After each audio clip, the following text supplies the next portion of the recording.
mempresentasikan tentang proposal penelitian ekonomi manajemen pemasaran tentang menganalisis faktor yang mempengaruhi perilaku konsumen dalam pembelian sepeda motor Yamaha.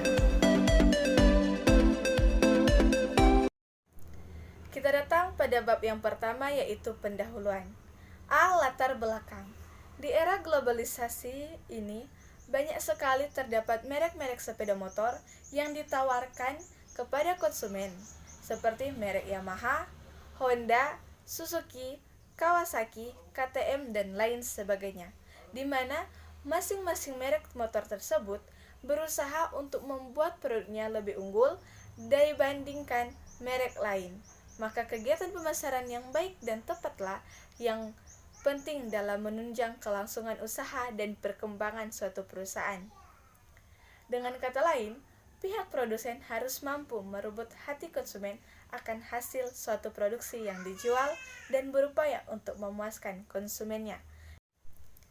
Baik, kita datang pada bagian yang B, rumusan masalah. Berdasarkan latar belakang masalah yang dikemukakan, maka dapat didefinisikan beberapa hal sebagai berikut. Pertama, banyaknya merek-merek sepeda motor yang ditawarkan oleh produsen kepada konsumen. Kedua, pentingnya memahami perilaku konsumen untuk meningkatkan penjualan. Ketiga, sepeda motor Yamaha diminati oleh mahasiswa Fakultas Ekonomi Unihas. Sehingga, berdasarkan uraiannya, maka permasalahannya dapat dirumuskan sebagai berikut. 1. Apakah faktor-faktor seperti harga, selera, kualitas, harga jual kembali, prestige, dan promosi secara simultan mempengaruhi perilaku konsumen dalam membeli sepeda motor Yamaha? Dan dari faktor-faktor tersebut, faktor manakah yang paling dominan memberikan pengaruh terhadap pembelian pada motor Yamaha? Bagian C, tujuan dan manfaat penelitian. Tujuan penelitian.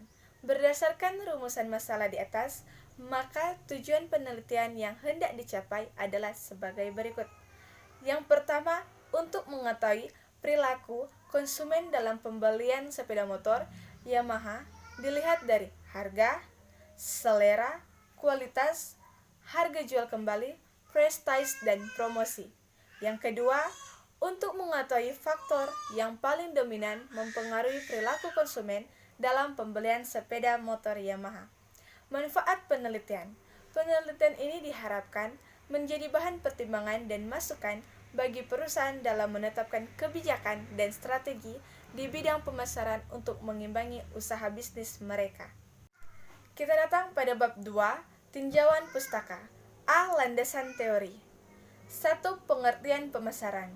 Menurut Kotler, pemasaran adalah proses sosial yang di dalamnya individu dan kelompok mendapatkan apa yang mereka butuhkan dan inginkan dengan menciptakan, menawarkan, dan secara bebas mempertukarkan produk yang bernilai dengan pihak lain. Sedangkan menurut Stanton, pemasaran adalah suatu sistem keseluruhan dari kegiatan-kegiatan usaha yang ditujukan untuk merencanakan, menentukan harga, mendistribusikan barang dan jasa yang dapat memuaskan kebutuhan baik kepada pembeli yang ada maupun pembeli potensial. Sedangkan menurut Lam, Hare, Daniel, pemasaran adalah suatu proses perencanaan dan menjalankan konsep, harga, promosi, dan sejumlah ide, barang dan jasa untuk menciptakan pertukaran yang mampu memuaskan tujuan individu dan organisasi. Perilaku konsumen. Menurut swasta, perilaku konsumen dapat didefinisikan sebagai kegiatan individu yang secara langsung terlibat dalam mendapatkan termasuk mempergunakan barang dan jasa, keputusan pada persiapan dan menentukan kegiatan-kegiatan tersebut.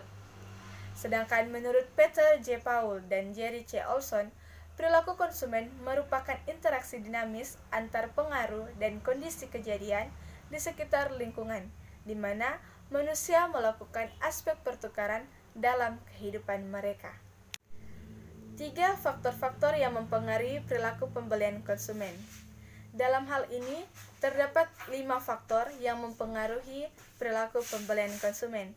Yang pertama, kebudayaan. Kebudayaan mempunyai pengaruh paling luas dan mendalam terhadap perilaku konsumen yang terdiri dari budaya, subbudaya, dan kelas sosial.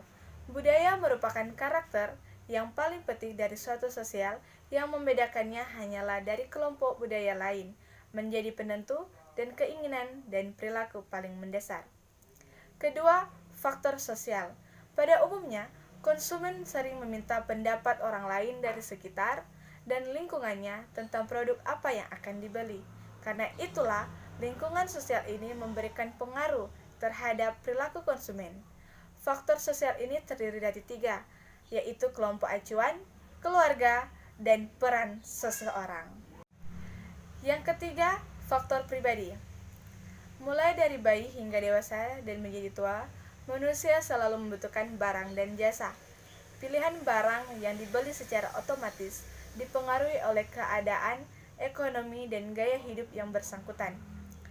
Gaya hidup adalah cara hidup seseorang yang terlihat melalui aktivitas dan gaya hidup mewah tentunya akan menentukan pilihan barang dan jasa yang berkualitas. Bagian 4 yaitu faktor psikologi. Sikap pembelian psikologi dipengaruhi oleh 4, yaitu motivasi, persepsi, pembelajaran, dan kepercayaan. Sedangkan yang kelima, faktor pribadi. Pada bidang perilaku konsumen ini mempelajari bagaimana individu, kelompok, dan organisasi memilih, membeli, memakai, dan membuang barang dan jasa, gagasan atau pengalaman dalam rangka memuaskan keputusan dari hasrat mereka. Ketika membuat keputusan untuk membeli suatu produk, konsumen melewati tahap-tahap sebagai berikut. Yang pertama, pengenalan masalah. Proses pembelian dimulai saat pembeli mengenali sebuah masalah atau kebutuhan. Yang kedua, pencarian informasi. Saat seseorang mulai menyadari kebutuhannya, maka produk dan merek harus diidentifikasikan untuk memenuhi kebutuhannya. Yang ketiga, evaluasi alternatif. Jika semua alternatif yang wajar diidentifikasikan, konsumen harus mengevaluasinya satu persatu sebagai persiapan untuk mengadakan pembelian.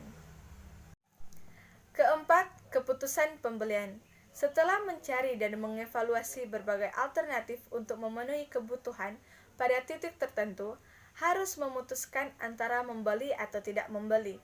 Jika keputusan yang diambil adalah membeli, konsumen harus membuat rangkaian keputusan yang menyangkut merek, harga, tempat penjualan, warna, dan lain-lain. Sedangkan yang kelima, perilaku pasca pembelian. Saat membeli suatu produk, bagi seseorang konsumen akan mengalami tingkat kepuasan dan ketidakpuasan tertentu. Perasaan konsumen setelah melakukan pembelian dapat mempengaruhi pembelian ulang dan juga ditambah dengan apa yang dikatakan konsumen kepada teman atau kerabat tentang produk tersebut. Kita datang pada bagian B, kerangka analisa. Faktor-faktor yang mempengaruhi tingkat kepuasan pelanggan sepeda motor Yamaha di lingkungan mahasiswa Fakultas Ekonomi Unihas. Tanggapan terhadap pelanggan serta memberi tingkat kepuasan pelanggan sepeda motor Yamaha di lingkungan mahasiswa Fakultas Ekonomi Unihas. Kita datang pada bagian C, hipotesis penelitian. A. Hipotesis 1. Diduga faktor-faktor seperti harga, selera, kualitas, harga jual kembali, prestige, dan promosi secara simultan tidak berpengaruh terhadap perilaku konsumen dalam pembelian sepeda motor Yamaha. Sedangkan yang ke B, hipotesis 2. Diduga faktor kualitas tidak mempunyai pengaruh dominan terhadap perilaku konsumen dalam pembelian sepeda motor Yamaha di lingkungan Fakultas Ekonomi Unihas. Kita datang pada bab 3, metodologi penelitian. A. Lokasi penelitian. Sebagaimana yang kita tahu bahwa dalam penelitian kita harus melihat atau mencari lokasi penelitian yang cocok dengan materi yang akan kita presentasikan. Dan pada materi hari ini, penelitian ini mengambil lokasi pada Fakultas Ekonomi Universitas Prof. Dr. Hazairin, SH yang beralamatkan di Jalan Jenderal A. Yani, nomor 1, telepon 0736 21536 20956 Bengkulu. Kita datang pada bagian B, populasi dan sampel. Pertama, populasi penelitian. Populasi dalam penelitian ini mencakup seluruh mahasiswa Fakultas Ekonomi Unias yang membeli sepeda motor Yamaha. Kedua, sampel penelitian. Karena jumlah populasi yang sangat besar, yaitu lebih dari 100 dan keterbatasan waktu, serta tenaga yang dimiliki, maka jumlah yang akan diambil sebanyak 50 responden yang terdapat dalam populasi tersebut, di mana menurut Ari Kunto, jika populasi lebih dari 100 orang, maka diambil sampai 5% sampai 10% atau 20% sampai 30% dari jumlah populasi. Sedangkan menurut Goldfloat, jumlah sampel yang diambil adalah lebih besar dari persyaratan minimal sebanyak 30 responden. Kita datang pada bagian C, jenis dan sumber data. 1. Jenis data.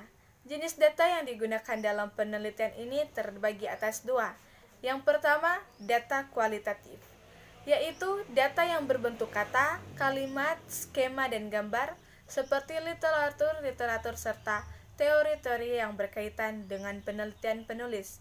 Sedangkan yang kedua, data kualitatif, yaitu data yang berbentuk angka atau data kualitatif yang diangkakan atau scoring. Yang kedua, sumber data. Sumber data dalam penelitian ini berupa data primer, yaitu data yang diperoleh langsung dari responden penelitian melalui wawancara dan kuesioner di lapangan. Yang D, teknik pengumpulan data. Metode pengumpulan data dalam penelitian ini terbagi atas 2. Yang pertama, interview, yaitu suatu metode yang secara langsung mengadakan wawancara kepada koresponden dengan beberapa pertanyaan untuk mendapatkan data primer. Yang kedua, kuesioner, yaitu teknik pengambilan data dengan memberikan seperangkat pertanyaan atau pertanyaan tertulis kepada responden untuk menjawab. Kita datang pada bagian E, variabel penelitian. Dalam variabel ini terbagi atas 2, yaitu variabel terikat dan variabel bebas. Variabel terikat yaitu perilaku konsumen dalam membeli sepeda motor di lingkungan mahasiswa Fakultas Ekonomi Unias. Yang kedua, variabel bebas yaitu harga, selera, kualitas, harga jual kembali, prestige, dan promosi. Untuk mengetahui hasil tanggapan responden terhadap variabel-variabel penelitian, maka digunakan data interval skala 0 sampai 10. Sedangkan untuk mengetahui pengukuran dan interpretasi data, maka data internal dibagi menjadi 5 skor interval. Kita datang pada bagian F, definisi operasional variabel. Dalam hal ini terdapat 6 definisi. Yang pertama, harga. Harga di sini dimaksudkan adalah melihat tanggapan konsumen mengenai variabel harga-harga sepeda motor Yamaha dibandingkan dengan produk yang sejenis. Kedua, selera. Selera di sini adalah gambaran produk sepeda motor Yamaha yang diinginkan konsumen dalam memberikan kesenangan dan kepuasan. Ketiga, kualitas. Dalam hal ini, penelitian konsumen terhadap usia operasional sepeda motor Yamaha yang diharapkan dalam berbagai kondisi cuaca. Keempat, harga jual kembali. Harga jual kembali di sini dimaksudkan adalah mengetahui tanggapan konsumen terhadap harga jual kembali dan kemudahan dalam memasarkan produk yang sudah dipakai. Kelima, prestige. Prestige di sini dimaksudkan adalah nilai kebanggaan yang dirasakan seseorang akibat penggunaan suatu produk, diukur dari tingkat kesenangan konsumen. Dan keenam, ini yang terakhir adalah promosi. Promosi di sini diartikan suatu bentuk komunikasi pemasaran seperti aktivitas untuk menyebarkan informasi, mempengaruhi, membujuk konsumennya untuk membeli sepeda motor Yamaha. G. Uji validasi dan rehabilitasi instrumen penelitian. Uji validasi dan rehabilitasi instrumen penelitian ini dimaksudkan agar data yang diperoleh dengan cara penyetaraan kuesioner valid dan reliable. Uji validasi yang digunakan dalam penelitian ini adalah uji validasi item, yaitu menguji terhadap kualitas item-itemnya, yaitu dengan menghitung korelasi antara setiap item dengan skor total sebagai kriteria validitasnya. Uji reliabilitasi bertujuan untuk menguji sejauh mana alat ukur dapat dipercaya atau diandalkan. Pengukuran reliabilitasi dilakukan dengan menggunakan koefisien alpha Cronbach, di mana biasanya reliabilitasi minimal 0,5. Kita datang pada bagian H, teknik analisa data. Data yang terkumpul akan dianalisis menggunakan teknik analisis statistik dengan menggunakan program SPPS, di mana rumus statistik yang digunakan adalah linear multiply regression atau regresi linear berganda. Dengan fungsi tersebut menerangkan hubungan antara dua variabel bebas X dan variabel terikat Y. Kita datang pada bagian yang terakhir dari presentasi saya kali ini, yaitu I, uji asumsi klasik. Uji asumsi klasik ini terdapat 4 uji. Yang pertama, uji multikolonialitas. Uji ini digunakan untuk mengetahui ada tidaknya kolerasi antara variabel independen. Jika terjadi kolerasi, maka terdapat problem multikolonialitas. Yang kedua, uji heteroskedastisitas. Uji ini digunakan untuk menguji apakah dalam model regresi tidak terjadi kesamaan varian dan residual suatu pengamatan yang lain. Jika varian residual dari suatu pengamat ke pengamatan yang lain tetap, maka disebut homoskedastisitas. Yang ketiga, uji autokorelasi. Uji ini digunakan untuk mengetahui apakah dalam persamaan regresi mengandung korelasi atau tidak di antara variabel pengganggu. Dan yang terakhir, yang keempat ini adalah uji normalitas. Uji ini dilakukan untuk mengetahui apakah model regresi variabel independen, variabel dependen, atau keduanya mempunyai distribusi normal atau tidak.